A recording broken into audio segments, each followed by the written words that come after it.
Weather now. So, do you want an emerald green lawn this summer, but you can't afford lawn care? Like the sound of that. Well, in today's Keeping It Green, ABC 7 meteorologist Mike Caplan giving us some do-it-yourself tips. He is live from the Chicago Botanic Garden. Hi, Mike. Hi there.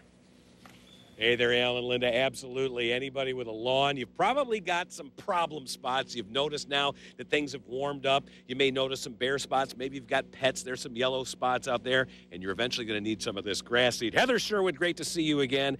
Tell us what we can do to patch up some of these brown spots like we've got down here. Well, the first thing that you want to do is kind of rake up or till up the soil and prepare it for the seed that you're holding right there. So that's what we're going to do first. And you've got a garden weasel, but there are other brands that'll work for this. And this gives us a nice place to put the seed, right? Definitely. The soil mashes up and mixes in with the seed a lot easier and a lot better. Also, it sets, if you will, in the ground a lot easier. Okay. Should we put some down there? Definitely. All right. How much should we put down here in this spot? A light handful. This is a shady mix, so that's perfect. That's exactly right. All right, and then we want to cover that? Yeah, and this is mostly for birds so they don't get it, and so for moisture retention, and it's just a light covering. Beautiful, and then keep that kind of damp so it'll germinate, right? Exactly. That's what also the topsoil helps with by seeing a color change when it's wet and dry. All right, well, we're going to get some natural moisture here this week. In the 70s, cooled off just a degree or so at O'Hare this past hour, 69 there. Skies, which were so foggy and murky earlier, have really yielded to a lot of sunshine. It's gorgeous out here, isn't it? But all things change. We'll talk about this weekend warm-up and how much rain is coming to keep your lawn green. But coming up in a few minutes, weeds. Yeah, dandelions and thistles, get those out of there. Going to tell you how to do that in just a few. Alan, Linda back inside. Going to listen to that, too. All right, thanks very much. In today's Keeping It Green, ridding your lawn of some of those pesky bumblebees. ABC 7 meteorologist Mike Caplan joining us live from the Chicago Botanic Garden in Glencoe. He has details about that, plus a warm-up headed our way. Hi, Mike. Hi there. Hey there, Alan, Linda. We're going to be talking about weeds in the garden, especially in the lawn. And Heather Sherwood, they've really sprung up. We got the heat last week and all the rain. And you brought out some of gardeners' favorite species of weeds, which I've always been told is just a perennial growing where you don't want it.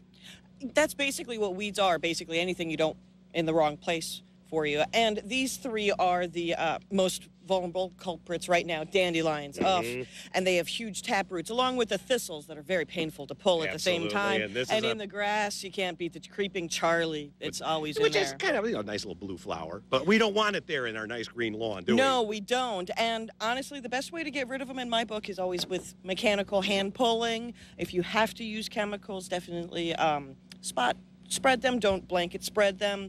And they have these beautiful lush taproots. So this is really what you want to get down to. This is the Canadian thistle, and if you break any part of this little root system off, it comes right back. Oh, it's vivacious like that.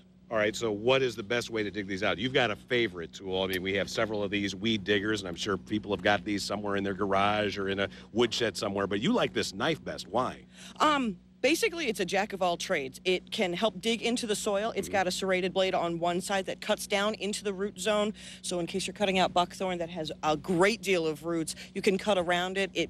You can transplant things with it because if you wanted to just cut a corner off things, it's a great all-in-one gardening tool. And the soil knife. And then the dandelion puller is always my second favorite, especially getting in those little cracks and crevices. All right, and again, when you're picking out any kind of a herbicide, you want to make sure that what you pick is treating what you've got, right? Exactly. You want to make sure that it says Canadian thistle on the bag or it says dandelions, creeping Charlie, because if it's not rated for it, it won't make it go away. Okay, and again, the spot treatment is better than just throwing it all over the place. It saves you time and money. You're not using as much chemical. You're also saving money by not using the chemicals is the big one. And then volatilization, which is how chemicals move in the soil, and evaporation. You're not adding to the environmental problems we could have. All right, great tips there on getting rid of these unwanted plants in your yard. Let's talk about getting rid of the unwanted clouds and chilly weather that we've had lately. Temperatures today have really rebounded nicely, Heather. Most areas are close to 70 degrees right now, 69 at O'Hare, but 70 around Midway. A little cooling along the lakefront north of the island, coming in with 58 this hour. But out at O'Hare, we got that east wind that's contributing to some modest cooling. We've got a little warmer were it not for the fact we had that east wind today. Barometric pressure at 30.01. but made it into the low 70s today. A pretty nice day all in all, despite the fact we had some fog early this morning.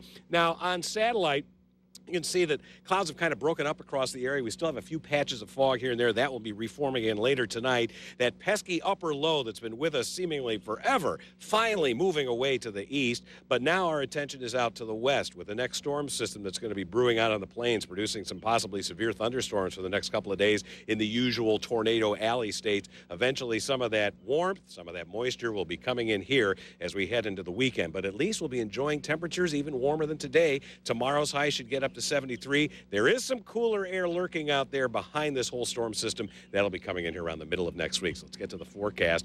For tonight, it's just going to be partly cloudy, some patchy, dense fog. Lows will be right around 50, 52. Tomorrow, partly sunny. I think it's dry during the day, 73 for a high. Showers and thunderstorms pepper the weekend, but not all the time. We'll have highs in the 80s through Monday until temperatures cool back off into the 60s, kind of unsettled next week. So wet weather on the way, but warm weather too. Will that be good? It's going to be great for making your lawn beautiful. All right, Heather. Thanks a lot. Alan, Linda, back to you guys inside. We'll give you a few more tips coming up on fertilization and aeration at 4:45.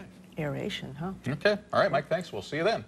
One of the great things about coming out here every other week is you see different plants blooming. Right now, these crab apples are, the aroma is fantastic, but Mike, our photographer, was out taking some pictures of these gorgeous crab apples. The Malus floribundas are just absolutely spectacular. But Heather, Sherwood, we got to talk a little bit more about how to take care of the lawn. We've overseeded, we got rid of the weeds. Now we want to fertilize. Yeah, your grass is starting to come in, and now's the time to fertilize. And this is the perfect season of year to do it, mid-May. Okay, and you can just go to any big box store and pick out a bag that's appropriate for the right kind of lawn that you have? Yeah, sun or shade. That's pretty much the two that are out there, and it should be a fairly even fertilization of the NP and K numbers. Yes, all right. You hang on the microphone here, and if you've got a small lawn, one of these little handheld spreaders is going to be good enough to do it, but if you've got a bigger area, the broadcast spreader, right? Yes, definitely. All right. And then just kind of walk through here and watch it go and watch I can actually hear the grass getting greener right now.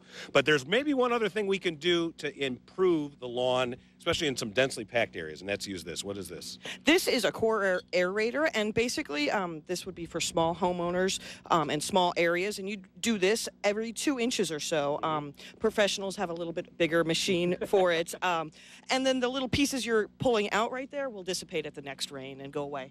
Awesome. All right. Aerate, fertilize, weed, seed, all kinds of stuff to do, but eventually you're going to be happy with that lawn this summer. And we can use a little more warmth and maybe a little more rain.